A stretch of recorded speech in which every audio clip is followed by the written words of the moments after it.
Welcome to the existence changing experience that is the Institute of Biblical Studies and Higher Consciousness. Now, I'm Pastor Walker, the pastor, the founder, the teacher here, your guide on the road to spiritual excellence and evolution.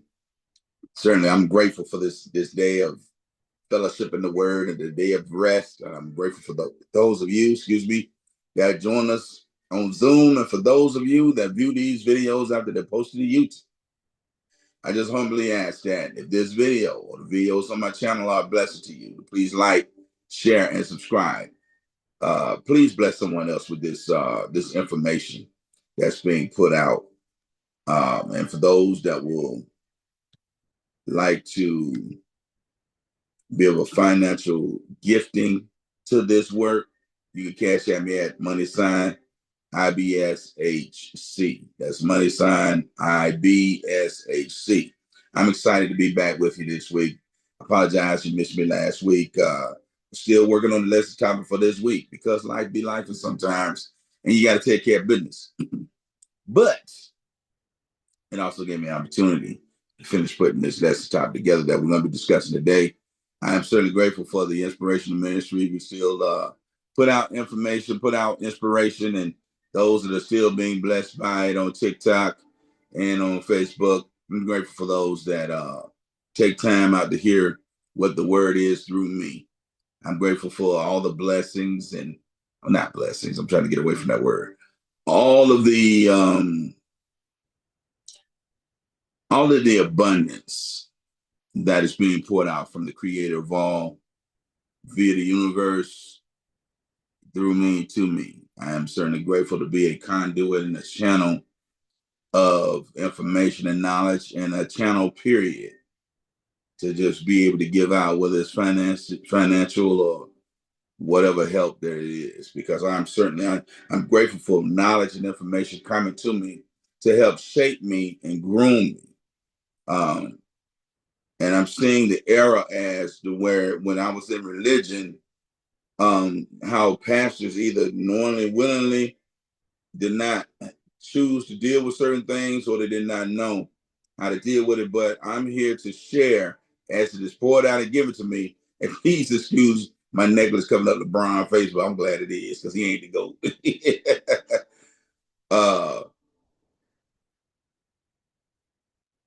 I'm just here to help us evolve while we're here and to teach us how to ascend out of this place so that we don't come back here. But knowledge is power, and the proper application of knowledge is strength, power, and honor. Okay, so I'm going to go ahead and affirm us in, and we're just going to go ahead and dive into this week's lesson topic. I hope you missed me, but I pray that you did go in and take a look at the other videos that are still on my channel already. So let us begin. Creator of all, we thank you for the life spark, for the motivation, the essence of life, the spirit that dwells, that guides, that empowers this vessel. We're grateful for every door opening way made, every gift given from above to enhance our life, that our needs are met and needs are supplied and our heart's desires met. I'm grateful for every person that hears these messages and grow from them.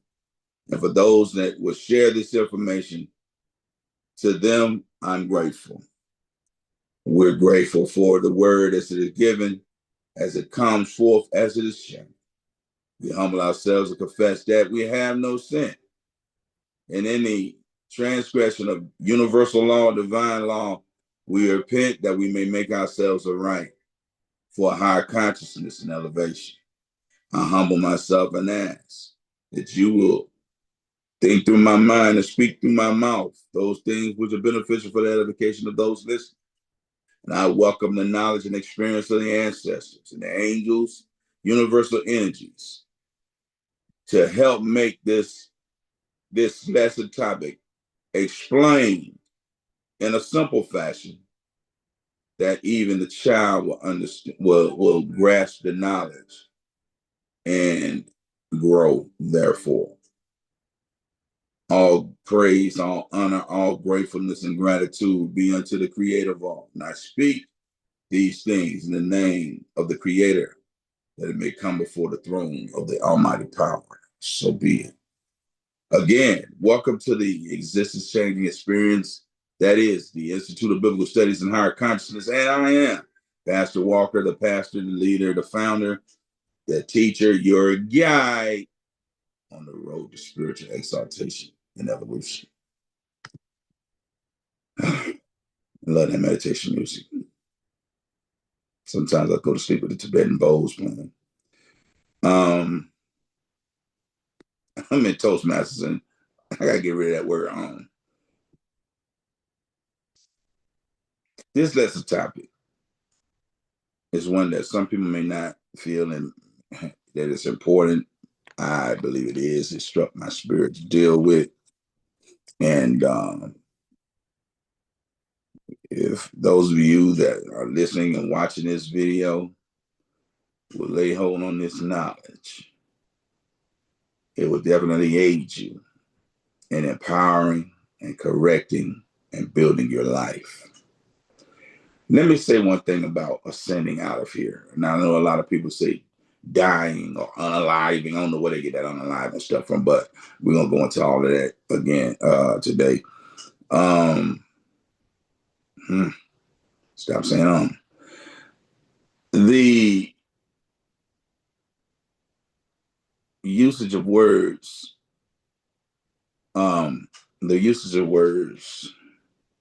is very important. And I know I've taught messages on the power of the tongue and all of this kind of stuff, but we never went into the lesson topic that we're dealing with today.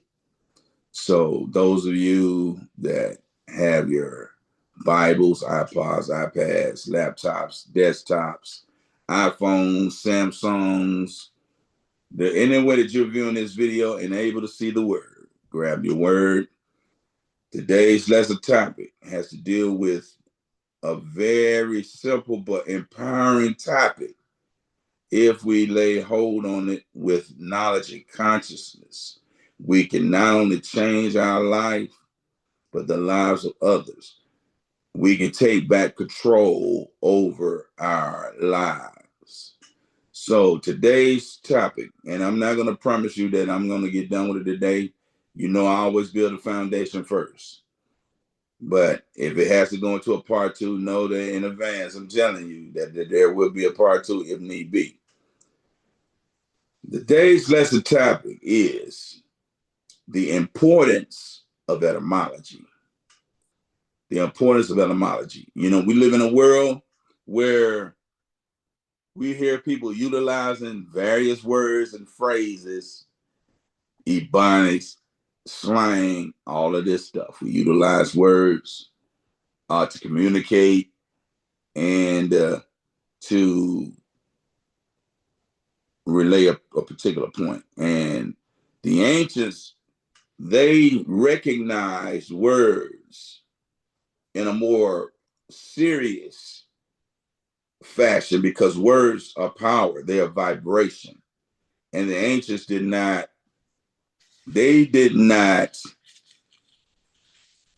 use words without purpose. They did not just vicariously or erroneously say. That's why Yahweh, Jesus said that every idle word, let me look it up. I'm gonna give you the scripture.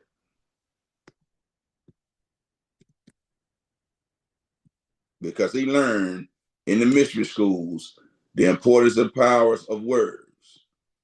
In Matthew 12th chapter, verse 26. But I say unto you that every idle word that men shall speak, they shall give account thereof in the day of judgment. Every idle word that men shall speak, they shall give account thereof in the day of judgment. In other words, whether you know what you're saying or not, whether you mean it or not, you're going to give account for the words you're putting into the atmosphere. That is why it's so important to know the etymology of words.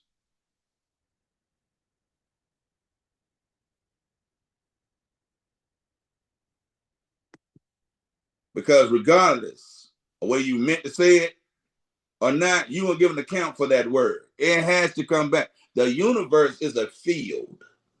It is a 3D, 5D, 10D printer.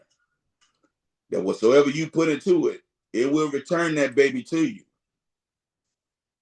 That's why it's so important to acknowledge the uses of words and where they come from. So today's scripture is coming from John, the 8th chapter, verse 32. John 8, verse 32. And ye shall know the truth, and the truth shall make you free. And ye shall know the truth, and the truth shall make you free. Know the truth of what? Know the truth behind the usage, the beginning of words. Okay, so let's dive into it, shall we? He used key words here. Yahweh, Jesus speaking in the book of John. And the first word he says is that, and ye shall know. Now, that word shall is a mandatory word. It means that you're going to come into the truth at one point in time in your life. And I would like to think that when you come upon this channel, that you're coming into the knowledge of truth. Because I try not to put out anything that I have not verified or able to back up. You shall. It's mandatory. So one point in time in life, whether you're talking to a king or a wino, you're going to come into the truth. Now, what you do with that truth is going to determine whether you're free or not. Because the truth will make you free. I know people say it shall set. It ain't gonna say nothing about set. It said make. So, shall know. What's the definition of know? Know, in its verb sense, means to be aware of through observation, inquiry, or information. To be aware of through observation, seeing, witnessing what the truth is, what really happened, what really is being said. Inquiry, searching out, improving, seeking what it said. Well, what do you mean? I was going to say, what do you mean, Moray? Well, what do you mean, Pastor?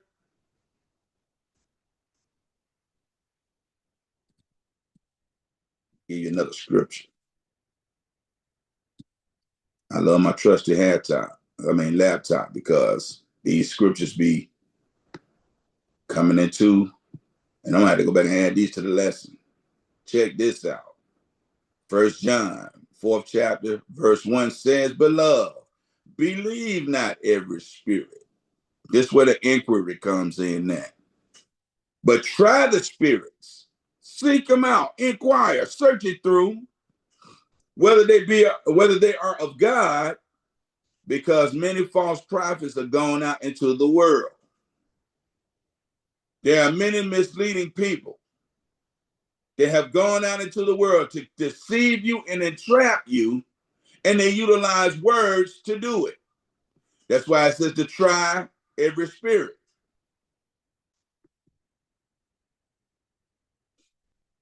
Inquiry or information. Verifying that the information that you have received is true. Now, the importance of etymology is this. There are always words, phrases, okay, that are being brought to us in society that we don't know where these words come from. We don't know who started it. Just like the new thing is crash out. Crash out is supposed to mean snapping crazy, snap loose crazy, going off the hook, tripping offline, getting upset and beating everybody to death, snapping on somebody, cussing them out. All these things crashing out. But you don't look at the definitions of the two words that's used, nor their etymology. And we're going to go into the reason behind this as we continue on with this topic. But you need to be aware. You shall be aware through observation, inquiry, or information the truth. And that is what's going to make you free. For those that don't live by the philosophy that ignorance is bliss, because it's not. I know everybody want to be like the dude in the Matrix that asked to get to take the pill to get put back in the Matrix, because he got tired of trying to bring people to the truth. This ain't for those that are like that have that mindset. But for those of you that want to know the truth, that want to evolve in life, you search it. You're going to be made aware of it through observation, inquiry, and information. Next definition. Have knowledge or information concerning. We're putting out knowledge or information concerning the etymology of words right now.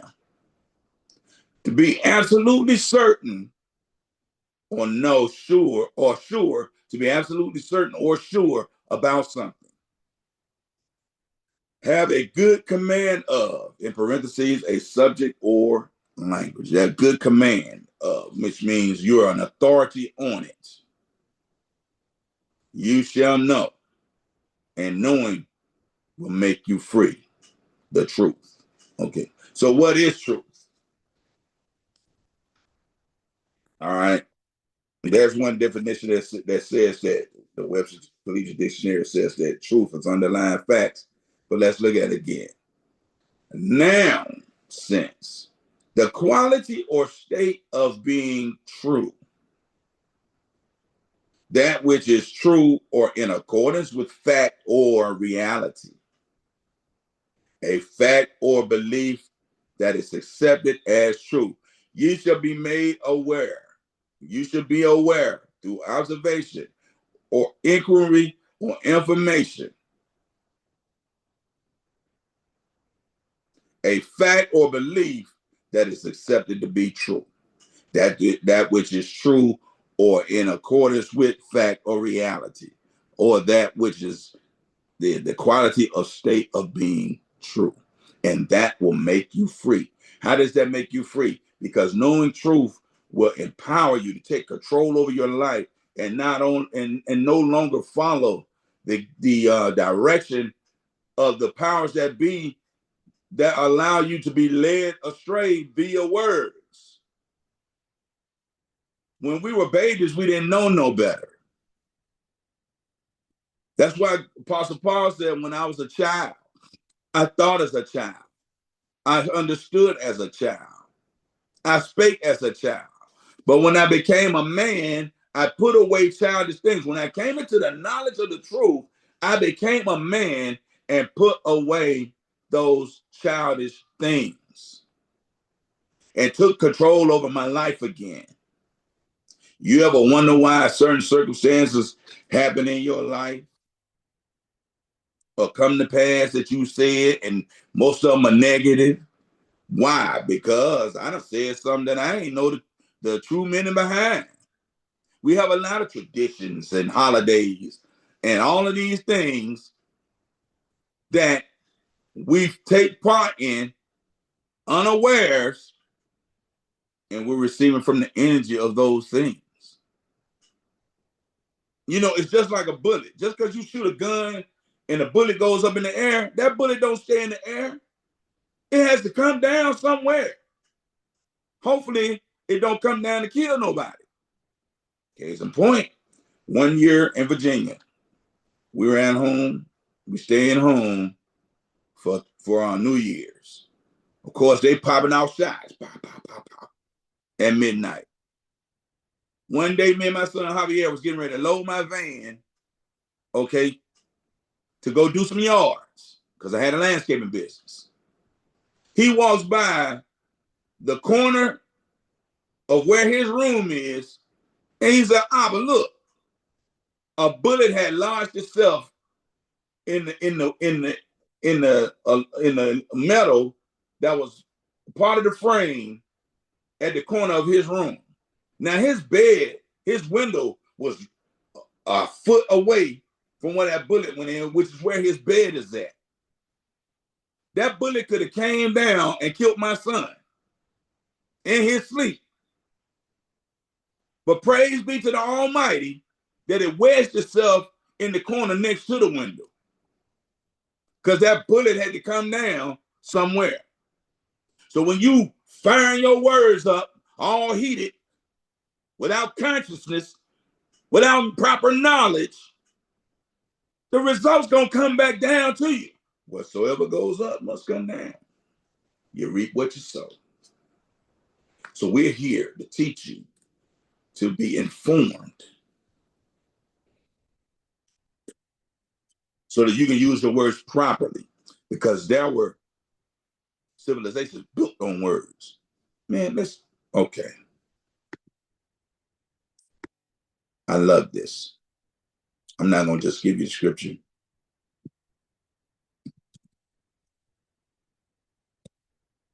You know what? Let's do this. Genesis 1.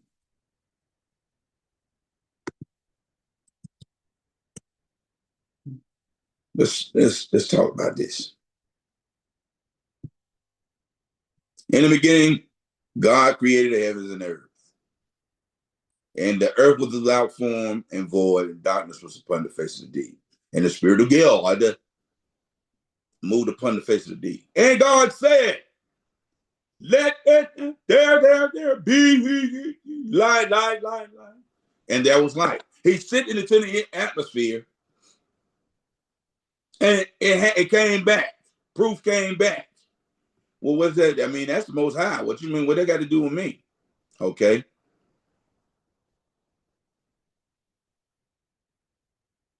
Let me skip down, because he created all this other stuff. Verse 26, Genesis 1 and 26. And God said, let us make man in our image and after our likeness, and let them have dominion. Image, likeness. Just like a replica. So if he spoke it spoke it, she spoke it, however you see it spoke it, and it happened, how much you think is going to happen when you put your words into the ether?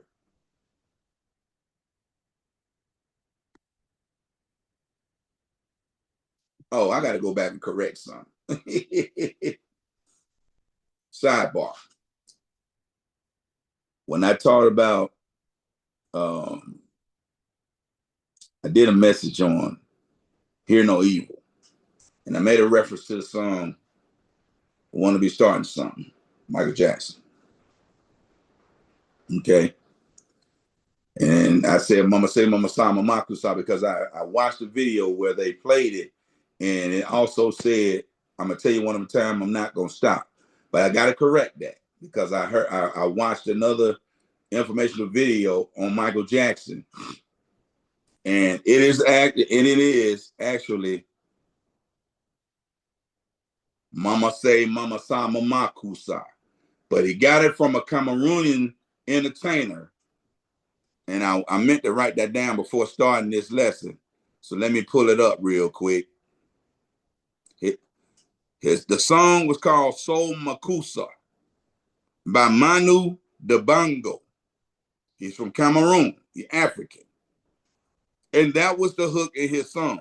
So it is Mama say, Mama sa, Mama kusa. But he didn't say it like that. He didn't pronounce it because he's African. He didn't pronounce it like that. And he actually sued Michael Jackson over that and received a settlement. And then Rihanna used it, and he sued her too. And she had to make him a writer on her song. And then she later bought the rights to the phrase so that he can get his just due. So apologize to you for putting that information out, but I'm correcting it today. It is Mama say, Mama sa, Mama kusa. Okay. Now, back to the word.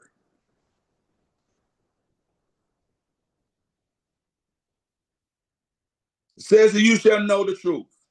You should be aware of, through observation, inquiry, or information, the quality or state of being true, that which is true or in accordance with fact or reality, a fact or belief that is accepted as true. And once you know this, it shall make you free. Well, what is the make? What do you mean by make? Make in this verb sense is To form, in parentheses, something by putting parts together or combining substances. Construct, create, alter something so that it forms or constitutes, in parentheses, something else. So if you were in bondage to words or bondage to ignorance or bondage to lies, when you know the truth, it's going to change your form from bondage to freedom. The word definition, the word make means to cause, in parentheses, something to exist or come about. To bring about, to cause or become or seem. To carry out, perform or produce, in parentheses, a specific action, movement, or sound. Number 3, to compel, in parentheses, someone to do something. And number 7, to go or prepare to go in a particular direction. When you know the truth, the facts of reality, it will cause you to change in form from in bondage to freedom. It'll change you. It'll cause you to change to exist in another form, to carry out the truth, to go or prepare to go in a particular direction, from the way of lies and deception and bondage and captivity to the way of freedom, the truth.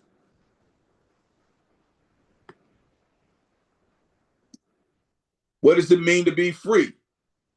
Free, adjective, not under the control or power of another. That is what words have been constructed to be utilized to do.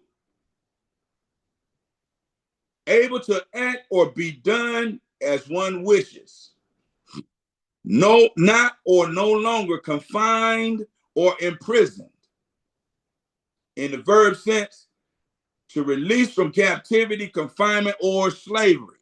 I am here to teach you to free yourself from the bondage of slavery from wicked beings that have constructed a system to keep you impoverished, to keep you sick, to keep you ignorant, to keep you angry, to keep you stressed, and all of the other things that go along with that.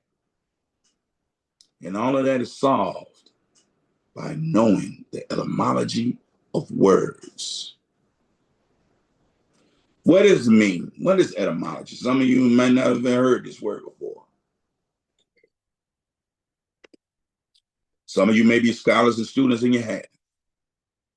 Etymology is the study of the origin of words and the way in which their meanings have changed through history. The origin. Now watch what it says and the way in which their meanings have changed. Because the word started out with an original meaning and ended up with a different meaning, just like the word bad. You know, we came up in the 70s. That's a bad cat right there. Oh, that's bad. That's a bad car. Well, bad don't mean good, but was made to mean good because somebody put it out there and got everybody to saying it. But it never got away from its original meaning. Well, what do you mean, Pastor?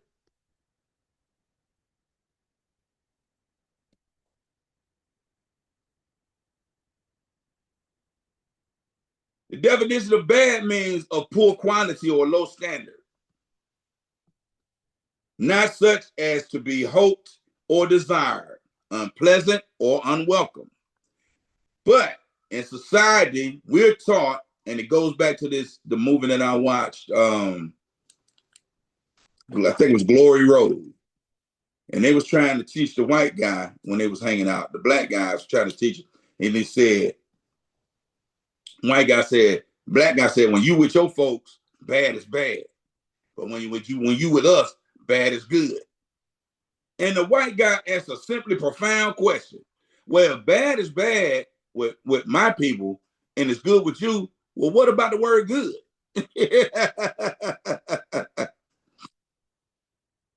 Because we're being led in a wrongful way indirectly, and we don't have the sense to question it. So we speak words into existence that indirectly, but directly, influence our life and the events thereof. And we wonder why crazy stuff happens, and we come across crazy people and all of this kind of stuff. It is the study of the origin of words, the origin of a word, and the historical development of its meaning. The simple definition of etymology is this. Etymology is the study of a word's origin and its historical development, showing how its meaning, spelling, and pronunciation have changed over time. Essentially, the history of a word. It reveals the chords. It reveals where words come from, like borrowing from other languages and how they evolve, giving deeper insight into language. Core idea, tracing a word's roots to understand its current form. What it explores, word formation, borrowing, and shifts in meaning.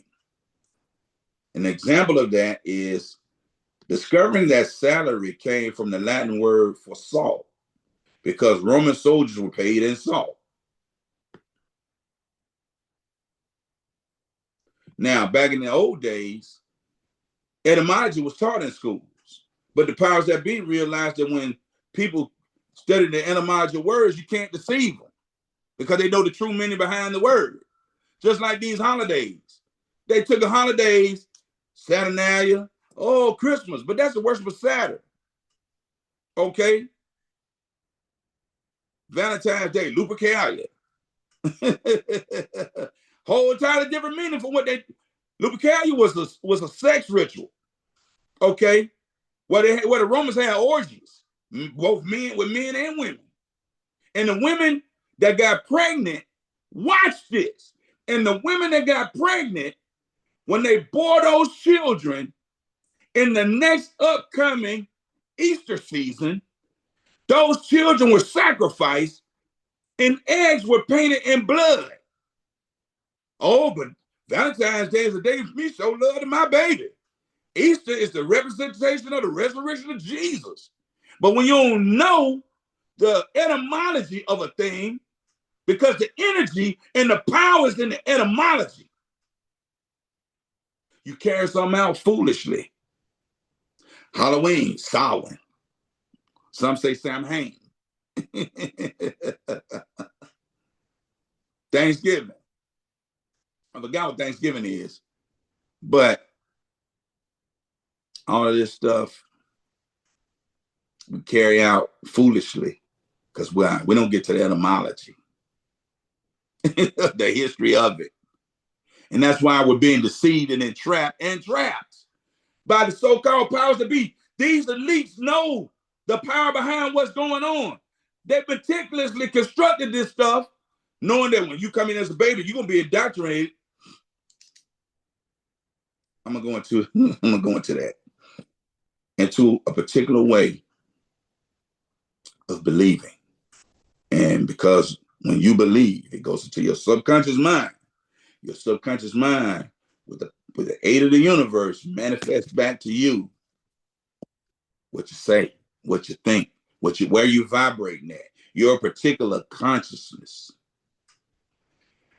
Now, public schools didn't suddenly stop teaching etymology, but its emphasis declined as industrialization and standardizing tests shift focuses from deep classical learning like Latin, Greek roots, Hebrew, Sanskrit, Aramaic, all of those, towards functional literacy and job skills. Why? Because I wanted, was it Rockefeller? He said he didn't want a nation of thinkers. He wanted a nation of workers. And that's what he got. Remember when I said they changed the frequency? Okay, from 432 to 440? Yeah, all of that. They did all of that wickedness before you were even born. But you don't have the sense to go back and look at what they done.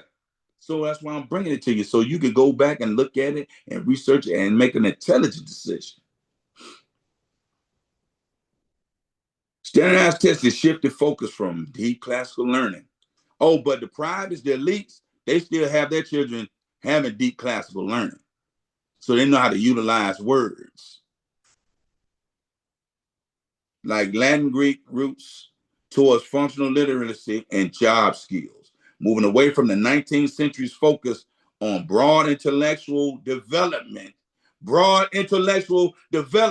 making people smart through root words are still taught for vocabulary building today. This transition wasn't a single event, but a gradual evolution, especially prominent in the late 19th to 20th centuries. Key shifts in education. Early focus, 19th century education, especially for the elite, emphasized classical languages, Latin, Greek, Hebrew, Sanskrit, Aramaic, and rhetoric, where etymology was crucial for understanding complex texts and intellectual development. They dumbed down the masses. Industrial and imperial era, the late 19th century, the rise of public education aimed to produce a functional workforce, leading to less emphasis on deep classical roots and more practical skills. That's why the folks that are intellectually developed make all the money, because they have specialists. Even if you're a doctor, you have to have a specialist, a specialty to make more money. The same thing in all the fields. But they want a world of workers, not thinkers, not elite intellectual thinkers. But they keep their children intellectually developed so they can rule over you.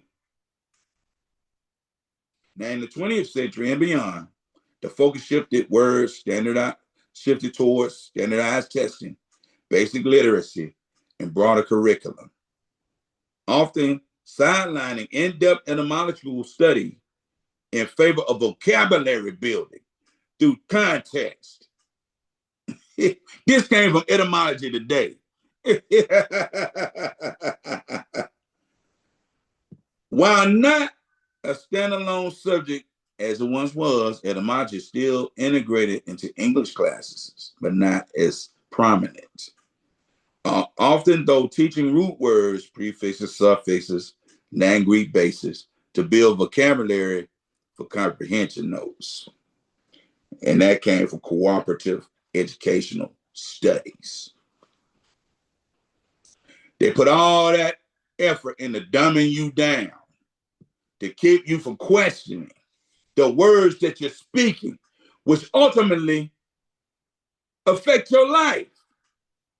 In essence, the method of teaching word origins changed from a deep classical study to more applied vocabulary focused approach. A shift happening gradually over the last century or so. In 1946, this is when it happened. The focus was placed on root words because learning the etymology of words allowed for decoding language.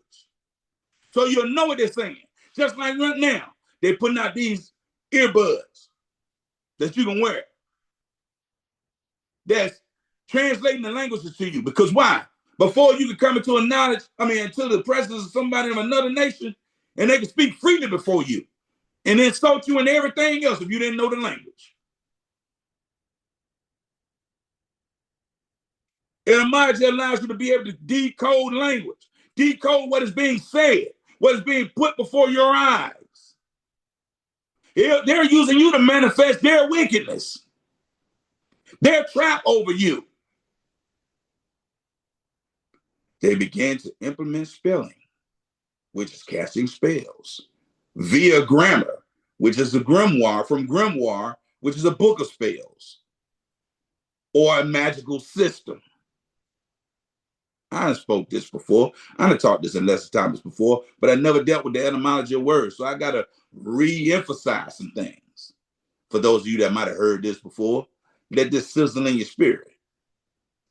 Cursive writing is actually creating curses, because curse is the first half of if, cursive. You're solidifying spells or curses with cursive. Now they're getting us away from cursive. Why? Because they feel like they have the society simple enough that they don't need it no more. And they instituted the memorization and standard tests. The powers that be know that words are designed to program you to accept limitations that you never agreed to. Your words don't describe reality, they create it. And this contaminated language programs failure directly into your nervous system through your subconscious mind. Let me give you a few examples of what I'm talking about for those that may be questioning and don't understand or whatever. Government. The word govern comes from two words: govern, which means to control, and ment, which means mind. Government is mind control. The government tells you what to think and how to think. It tells you what to act and what to do. They control your every facet of life through your mind. The TV, everything is sanctioned by the so-called U.S. government or a government, because there are other governments in other nations. But government is mind control, or the control of your mind. Mortgage. Everybody want to buy a house. Oh, I'm so glad I got this 30-year mortgage. Let's take a look at where the word mortgage comes from. Mortgage, two words. Comes from the word mort, or M-O-R-T-E, which is for mortal or mortuary. Okay? Signifies death. The word gauge is a pledge, just like marriage, just like some other contracts that you enter into. Gauge is a pledge or a binding agreement. So when you get a mortgage, you're signing a death pledge, because most mortgages are not paid off before most people die. Or if you do pay it off, they hit you with them taxes. And if you don't pay them taxes, they'll take your house. But they put this right in your face, in our face. And we never go back and look at the root of these words. Another word that we so eloquently see all the time: pharmacy. Oh, people love the pharmacy. That's what doctor prescribe your pills. It's not medicine, but medicine heals. Pharmacy comes from the Greek word pharmacopoeia, Pharmacopoeia. Guess what pharmacy means? Sorcery, witchcraft. So you go to the sorcerer to get some potion for a symptom that don't even cure the ailment. Pharmacy. But you see them all over the place.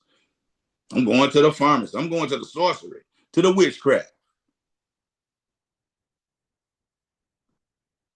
Another word. Oh, let me give you an example. Let me give you an example of a statement that you might use, that you done heard people use. I'm trying to lose weight. I'm trying to.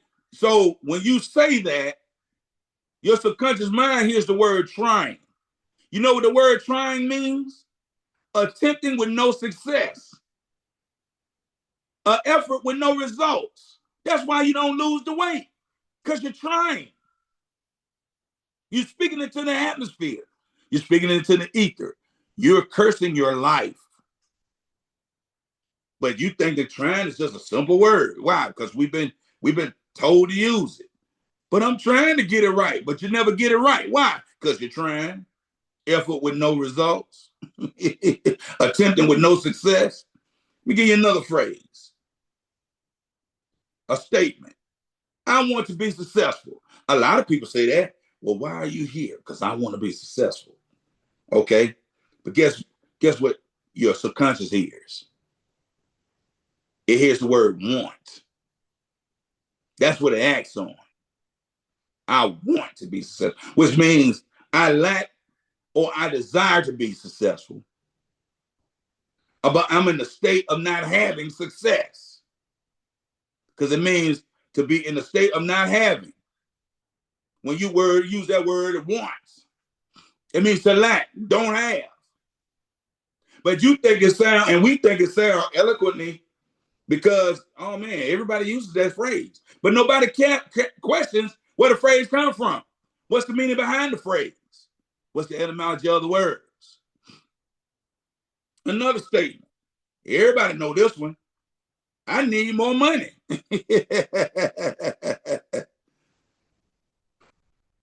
But your subconscious hears your cells themselves receive need, just like your body hears want. Your cell receives need, and need means scarcity, desperation. It means emergency mode, and that's why you never get more money, because you keep saying I need it, and every time you say I need it, it pushes it farther away from you. The universe gives you circumstances to keep you in scarcity, desperation, and emergency mode. But it's a common word used. And you ain't think nothing of it. But you're hurting, like I said.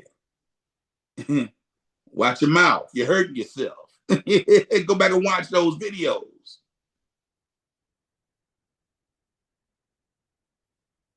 Hear no evil. The magic of words. Or the magic of music, I'm sorry. No, I'm not sorry. I take that back. Excuse me. We use words like understand. But you don't realize that word understand means to stand under or submit. So when somebody's saying something to you, I understand, which means you're standing under their authority or their words, and you submit to what they're saying. But this is what I want to get to when I said earlier about indoctrinate. Because all of us look forward to the great day of graduation. And that word graduation means to gradually indoctrinate. And that's what all of us have been done over our so many years of life. It starts with elementary school and then it goes into college. Graduate means to gradually indoctrinate. That is why it's important for us to know the etymology of words so that we're able to fight this spiritual battle with words and free our minds.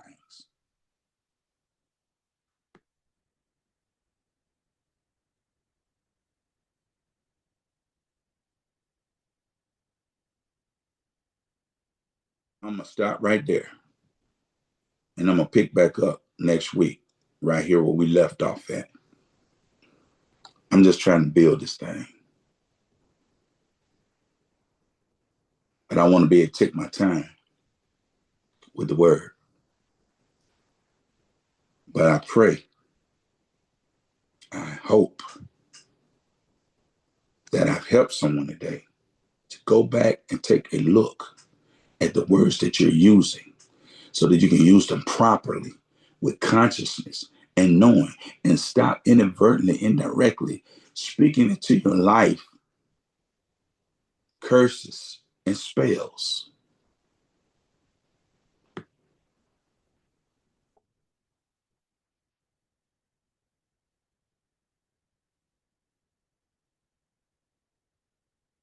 We're going to go on a little bit more next week into where all of this began. But I hope that you have received enough today to eat on, to chew on, to ponder, so that you can start making the changes in your life. It takes 21 days to create a new habit. That's why all these challenges, they say, we're doing a 28-day challenge. Yeah, because it takes 21 days to form a new habit. Don't just take my word for it. Go back and look it up. But this has been the existence changing experience that is the Institute of Biblical Studies and Higher Consciousness. And I, Pastor Walker, have the privilege of bringing this word to you. And it's my pleasure to bring this word to you. And I hope that it changes your life. Let's firm out. Creator of all, blessings, esteem, honor be unto you. Thank you for this message.